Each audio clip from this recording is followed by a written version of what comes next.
Shalom, my friends. It is 10 p.m.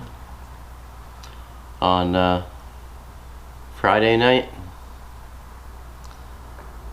and it's kind of a summation today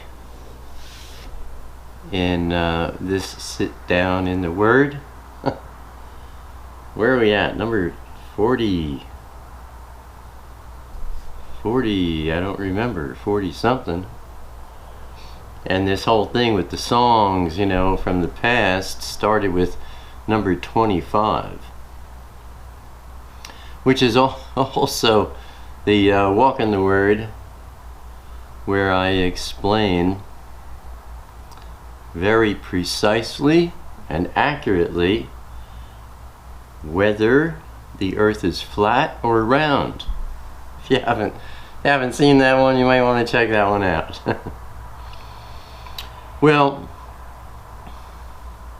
Mark Palladino, along with a lot of hard work on Evan's part, who came up from San Diego and oftentimes took songs back to his studio in San Diego and then came back to Los Angeles with Mark. They both done, you know, quite a bit of work over these past, I don't know, probably 3 months of work. And I now have a total of 22 songs that have been tweaked up sonically, EQ'd with great precision and care by Mark and Evan. Wave files that are much bigger and higher audio quality than the MP3 files you all have. And I went through all 22. We talked about it and we said, let's come up with our top 5 songs. And I was surprised at what happened, because I listened to all 22 and I put my top 5 into a folder by itself, and I was really surprised at what happened. Number 1, it was really easy for me to pick my top 5. Number 2, because they just, man, these 5 songs stood out like 5 big sore thumbs.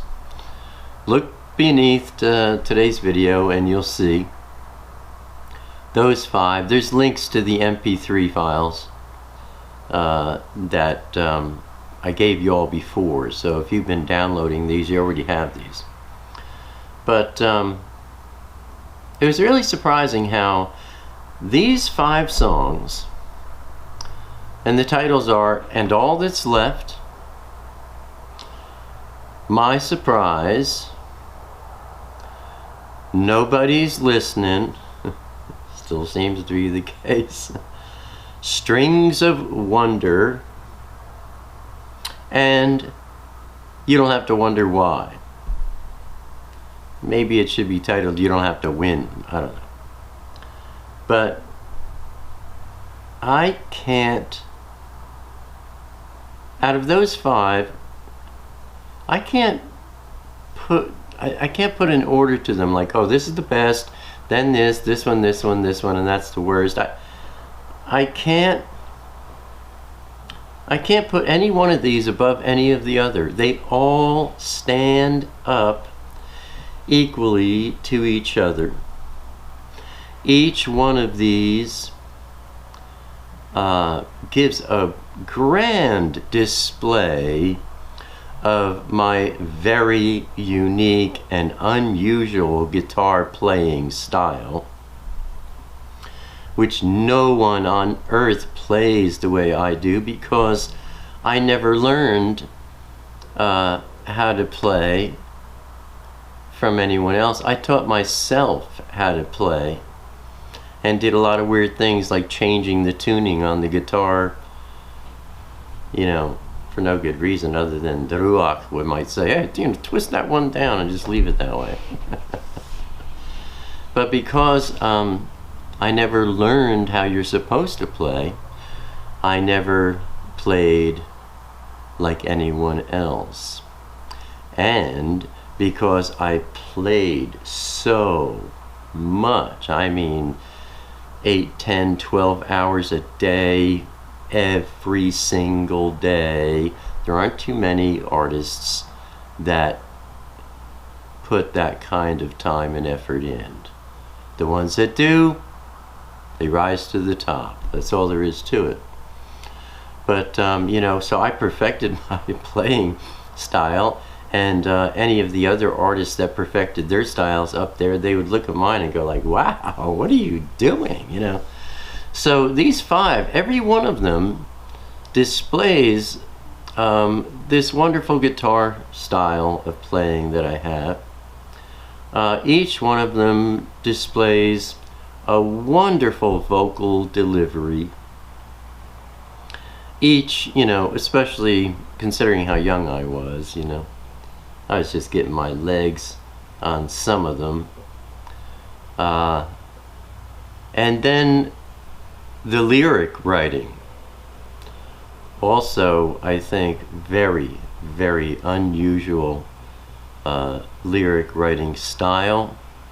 And also, these songs, they all have lines in them that are just brilliant and wonderful. None of the other 17, how many? We had 22, I've taken 5, so yeah, it leaves 17. None of the other 17 songs can stand up to any one of these 5 in any sense of the word. I don't know, these 5, they just stood out.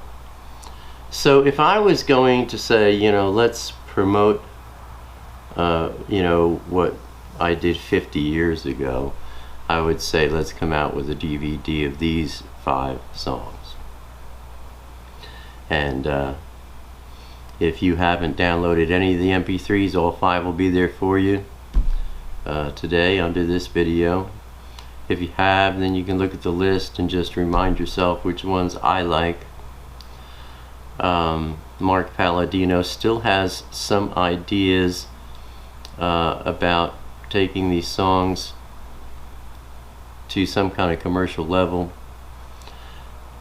I haven't really pushed him on defining all of that and waiting for him to do so. I know that, in some cases he might be thinking about movies that might use these, not necessarily these recordings, but these songs, and have them, recorded by other artists or something like that. Or who knows? He has some ideas, and he's very excited about bringing these to certain commercial levels. I don't know what those are, but as far as I'm concerned right now, we're done. And these are the 5. I am so happy we did this. I get so much joy out of hearing what I did 50 years ago, remembering my performances and the songs, and it's reminded me of many stages and audiences, and it's reminded me of some indescribably joyful times in my life on stage that I don't think happens anymore. Back then, boy oh boy, were people into lyrics. I mean, I could perform a set, and people in the audience, they might be talking about this song or that song all night long. You're like, what does this mean, and what does that line mean? It was a beautiful time, my friends. I know many of you may remember, but the memories that it stirred up in me, those memories are so precious that this has been nothing but a berachah to me. So that's where that's at, and I won't be bringing these up anymore. Unless something new develops through Mark Palladino or others who are considering these things. We'll see. So aside from that, I'm getting very, very, very hopeful. See, I got the door open. I think it's around 50 degrees outside. It's 10 o'clock at night. But the weather's been, so unpredictable. We had winds out here the other day that, honestly, the only way to describe them is demonic. Crazy weather patterns, and I hear many of you saying the same thing, wherever you are on earth. I hear a lot of you from all over the place, not only the States. Everybody's saying the same thing. The weather patterns are crazy.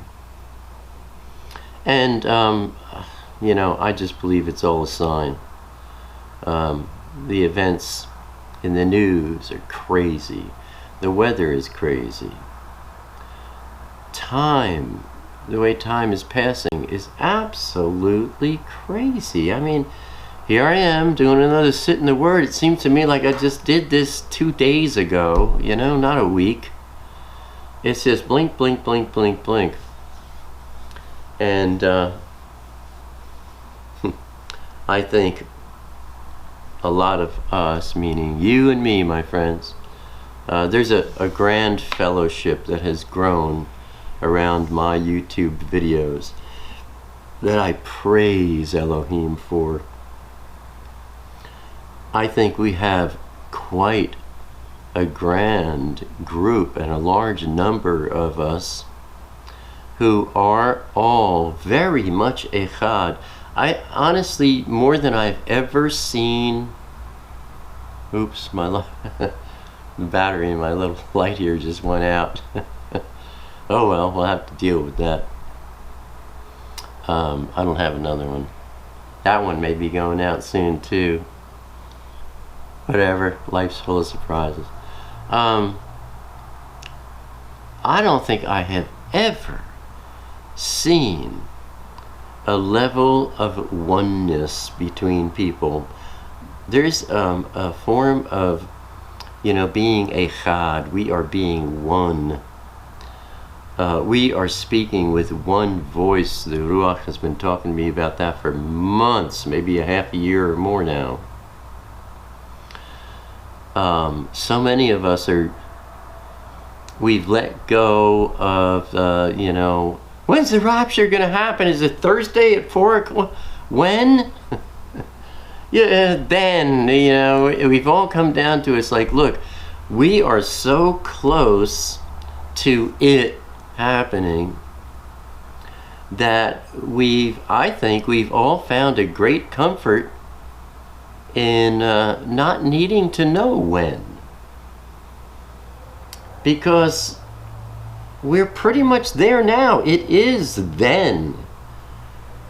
And also I think there's a maturity that's grown in all of us as well about if we keep focusing on the signs and the shamayim and September 20 whatever and all these dates, I think we've all come to see how that has done nothing good for us other than distract us from feeding the other sheep and lambs. It's distracted us from feeding and nourishing our own souls with the Father's Word. It serves to be pretty much nothing but a distraction. And I think I've seen all of us here, me and you, mishpacha, my family, come to a maturity of like, okay, look, we can see the door. It's right there. It's like, when's it going to open? We'll see it when it opens. You won't miss it. Let's focus on standing Let's focus on occupying. Let's focus on what's going on around us every day.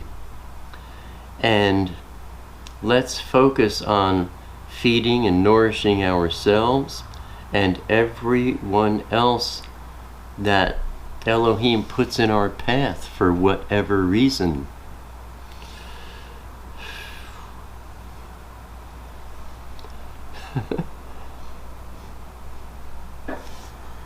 My heart is heavy because time is short and the door is going to be closed on some.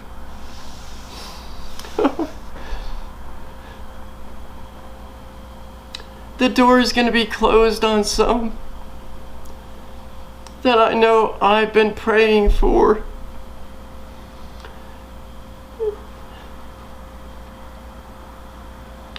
It's over with, you know, and there are going to be some that there's nothing we can do. It's going to be very painful. That's why. That's I don't think I've ever broken like this, my friends, but that's why he says he's going to wipe the tears away from our eyes. We will be relieved of this this heavy burden of looking at those we love and not seeing a response. Looking at those we love and seeing a blindness where all they know is the world.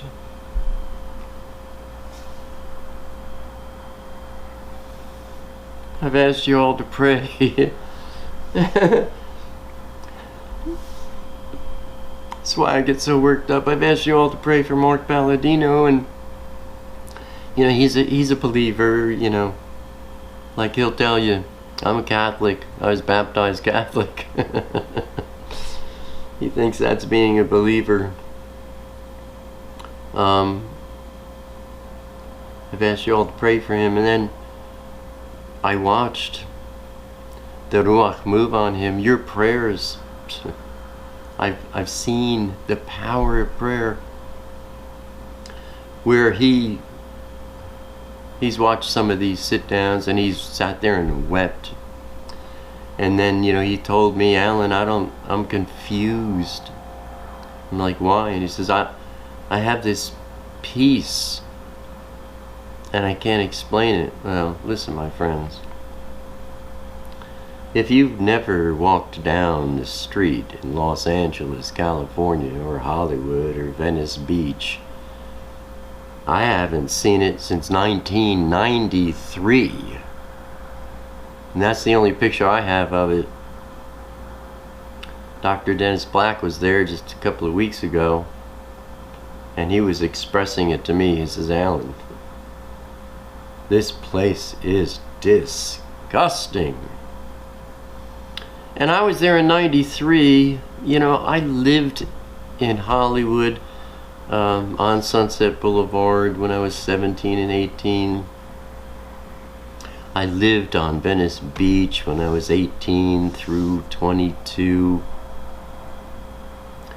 And back then you're talking about like 1973 or earlier.